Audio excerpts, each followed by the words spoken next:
It's easy to think of reading as fundamentally a passive activity, right? We're the audience member. We're receiving the communication. Look at me. When I'm reading, I'm just sitting there.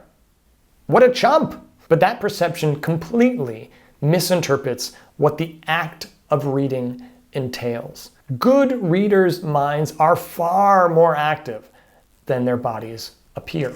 Active reading is a little bit like being a catcher in baseball or a wicket keeper in cricket. The author is the pitcher or bowler, and the book is the ball. There's nothing passive about reading, just like there's nothing passive about catching a baseball. A passive catcher would do nothing, and the ball would just hit him. The catcher has to read where the ball is going to go and actually receive what is being thrown. Active reading is like that, but it's considerably harder because we're never 100% sure what the author is going to throw at us. It could be a platypus. It could be a 10-dimensional object. This is the truly astonishing thing about reading.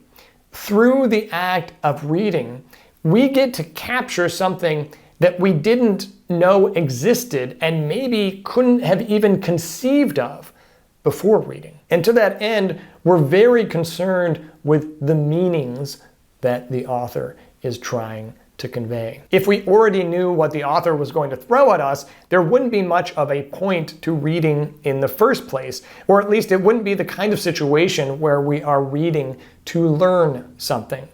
The kind of reading we're talking about here requires us to be somewhat ignorant of what the author is throwing at us, and we have to figure out what it is that the author is sending. Good readers are prepared to receive a variety of objects from an author in a variety of formats. These might be frameworks, perspectives, theories, observations, procedures, methodologies, philosophies, logics, or something completely different. That's why a good reader can learn more from reading one book than a bad reader can learn from reading a dozen.